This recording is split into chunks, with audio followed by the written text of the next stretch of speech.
वर्षा जी, आप इस group discussion को शुरू करेंगी।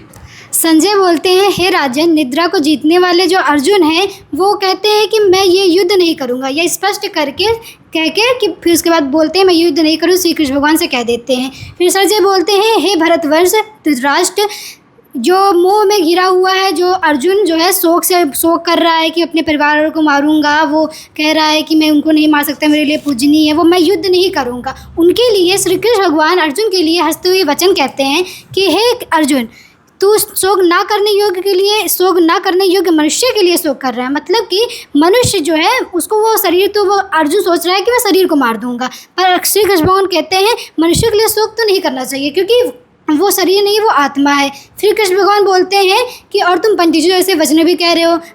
अर्जुन कहते हैं ना पिछले श्लोक में 2-3 श्लोक पहले कि जो है मैं धर्म के लिए ये युद्ध नहीं करना चाहूँगा, कि जो है मैं धर्म के लिए युद्ध नहीं करूँगा। पंडित जी जैसे वचन भी कह रहे हो, श्री कृष्ण भगवान कहते हैं। फिर श्री कृष्ण भगवान बोलते हैं अगर पंडित जन भी लोग होते हैं तो वो लोग भी ये नहीं, जिनके प्राण चले गए और जिनके प्राण नहीं गए, उन दोनों लोग के लिए पंडित जन भी शोक नहीं करते हैं। फिर उसके बाद श्री कृष्ण भगवान बोलते हैं कि ऐसा कोई समय नहीं था, ऐसा कोई काल नहीं था जिसमें मैं नहीं था, ना तुम थे और ना ही कोई राजा लोग नहीं थे, और ऐसा होगा भी नहीं कि जो आगे ये सब नहीं रहेंगे, सब लोग रहेंगे। और जैसे कि ये शरीर जो है, शरीर के अंदर आते हैं बदलाव आते हैं, जैसे कि बालकपन, जवानी अवस्था, वृद्धावस्था, फिर खत्म हो जाता है, मतलब परिवर्तित हो जाता है शरीर मिट्टी में।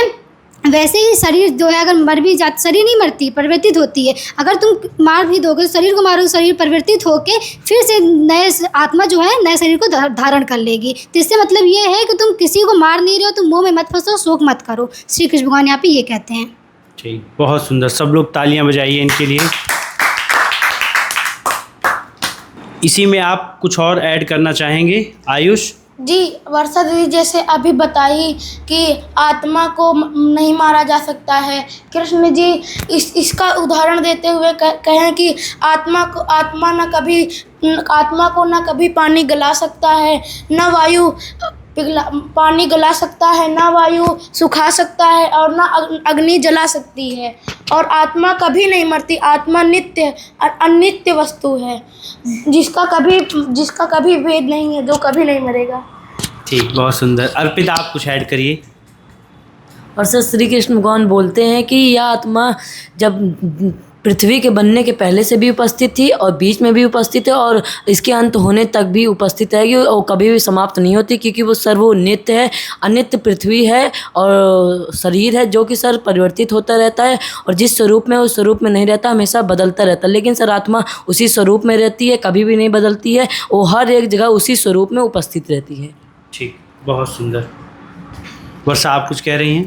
और ये आत्मा सनातन है और पुरातन भी। ये आत्मा नित्य है, एक जैसी रहने वाली है, सदैव कभी परिवर्तित नहीं होती। ब्रह्मांड के बनने से पहले, ब्रह्मांड के बीच में और ब्रह्मांड के ना रहने के बाद भी यह रहेगी आत्मा। और ये आत्मा सनातन है, जो मतलब पहले से भी है, आगे भी रहेगी। और ये आत्मा पुरातन है, बहुत पुरानी आत्मा है, मतलब बहुत पुरानी, आप कल्पना भी नहीं कर सकते हो। इस आत्मा के बारे में सोचा भी नहीं जा सकता। ये आत्मा अचित्य है, ये आत्मा अचिंत्य है। बहुत पुरानी का अर्थ यहाँ ये है, पुरातन का अर्थ ये है कि अनंत ब्रह्मांड के बनने से भी पहले, जब कुछ भी नहीं था, तब से ये आत्मा उपस्थित है। इसको कहा जाता है, ये पुरातन का अर्थ है। ठीक है, पुरातन का अर्थ ये नहीं कि बहुत पुराना, कुछ 1000 साल पुराना, लाख साल पुराना, करोड़ साल पुराना। पुरातन का भाव यहाँ ये है, पुरातन का आशय यहाँ ये है कि अनंत कोटि ब्रह्मांड के बनने से भी पहले जो उपस्थित था वो परमात्मा है, और आत्मा ही परमात्मा का अंश है। तो आत्मा भी पुरातन है और सनातन है। मात्रा स्पर्शास्तु कौन्तेय शीतोष्ण सुख दुग्धा आगमा पायुनो अनित्य स्ताम तितिक्षस्व भारत। ये सर हमें हर परिस्थिति में समान भाव रखना चाहिए, हमें समभाव पर रखना चाहिए, चाहे वो सुख हो। हे कुंती पुत्र अर्जुन, सर्दी गर्मी और सुख दुख को देने वाले इंद्रिय और विषयों के संयोग के उत्पत्ति विनाशशील और अनित्य हैं। ये परिवर्तित होती रहती हैं, इनकी उत्पत्ति भी होती है यानी इनका जन्म भी होता है, और विनाशशील भी है यानी इनकी मृत्यु होती है। उत्पत्ति और संयोग, इंद्रिय और विषयों के भोग ये अकेले रहेंगे तो नहीं, जब ये दोनों मिल जाते हैं तभी हमें आसक्ति होती है, मोह होता है, सुख दुख के ये भोग हमको प्राप्त करते हैं, हम इसलिए मोह में फंस जाते हैं। इसलिए हे अर्जुन, आप युद्ध करें और इस मोह में ना फंसें, और सुख दुख तो आना जाना रहता है, इसको एक ना एक दिन परिवर्तित होना रहता है। ठीक, और बहुत सुंदर। श्रेष्ठ पुरुष भी कहे हैं कि हमें इस सुख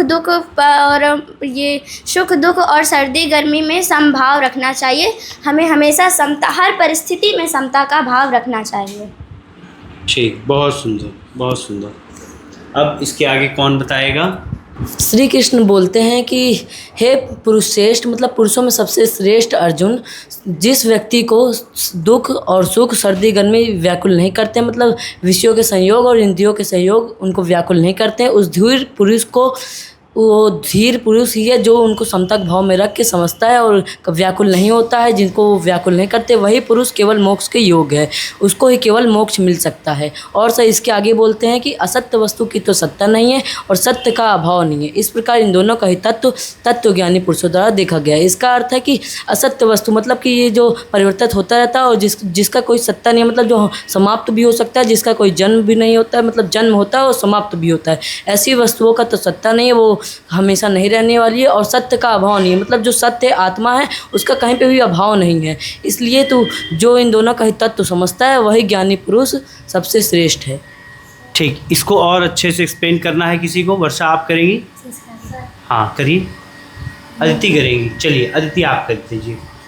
कृष्ण जी जो कहते हैं असत वस्तु की तो सत्ता नहीं, असत वस्तु मतलब असत वस्तु की तो सत्ता ही नहीं है। असत वस्तु यानी कि जो वास्तविक में तो है ही नहीं, असत वस्तु की सत्ता नहीं है मतलब कि वो तो है ही नहीं, और सत्ता का अभाव नहीं है यानी जो परिवर्तित रहते हैं, जो वस्तु परिवर्तित होते रहते हैं उनका तो कोई अभाव ही नहीं है। इसलिए अदिति आप यहाँ उल्टा बता रही हैं, वर्षा आप इसको करेक्ट करके बताइए अच्छे से। इसमें श्री कृष्ण भगवान कहना चाहते हैं कि असत्य वस्तु की तो सत्ता नहीं है, मतलब जो अनित्य है, जो परिवर्तन होगा, जैसे ये शरीर है, इसकी कोई सत्ता ही नहीं है। जो सत्य है, जो आत्मा है, उसका कोई अभाव ही नहीं, हर जगह हर एक समान व्याप्त है, हर एक जगह पे।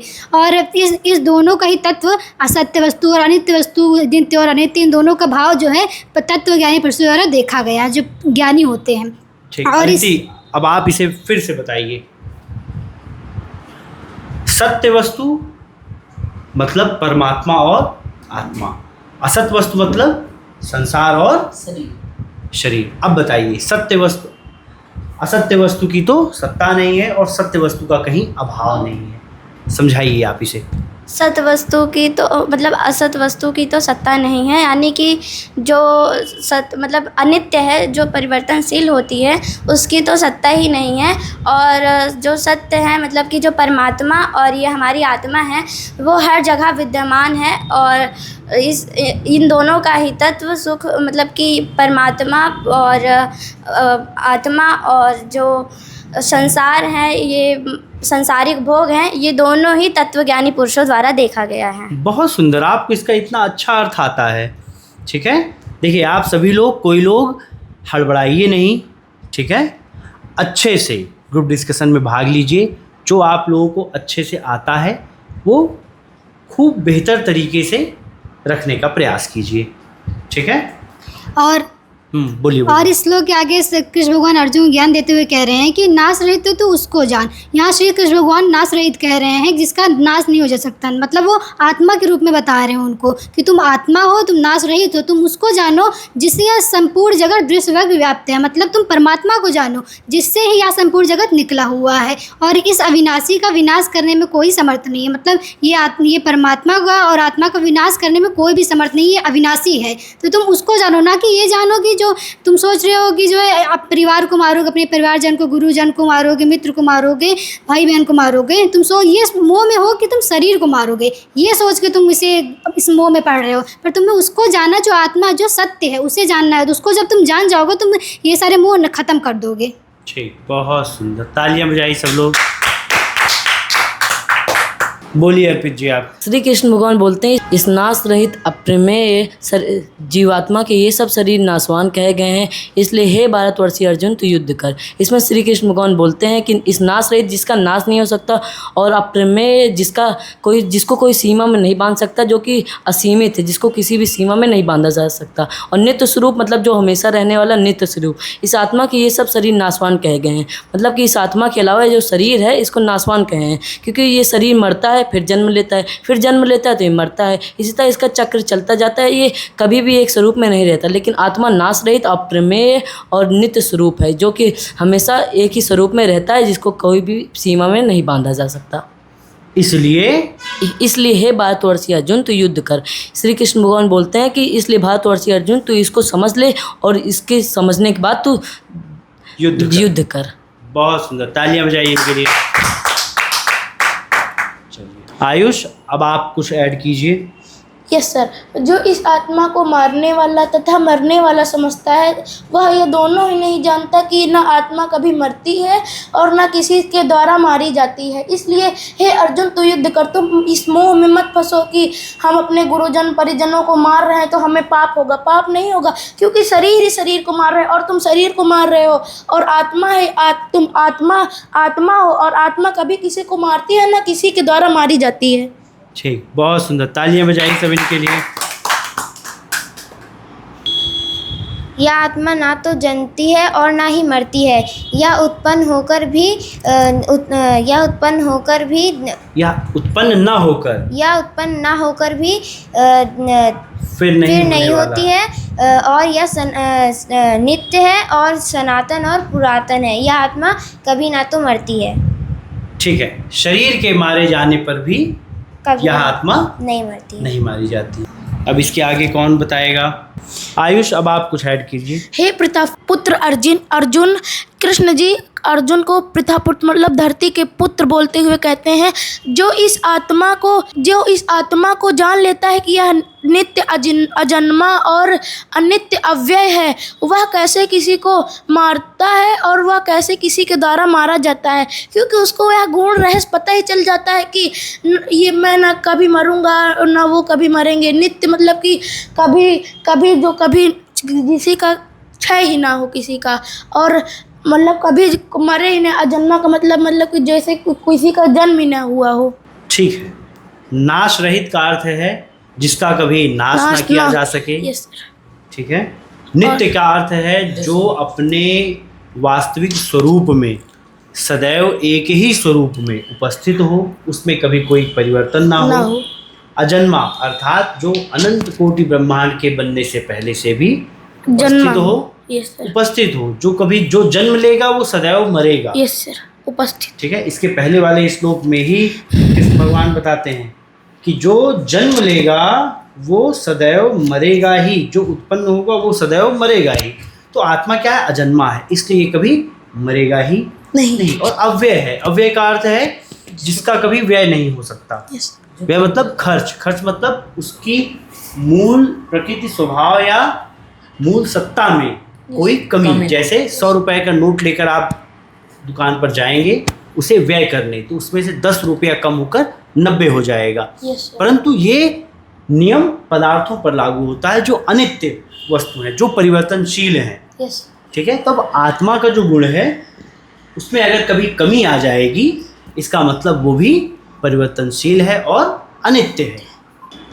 चलिए, अब जो इसका रहस्य जान जाएगा वो समझ जाएगा कि ना ही मैं किसी को मार सकता हूँ, ना ही कोई मेरे द्वारा मारा जा सकता है, क्योंकि मैं ये शरीर नहीं, मैं ये आत्मा हूँ। चलिए, बहुत सुंदर। आप सब लोग अपने लिए तालियां बजाइए।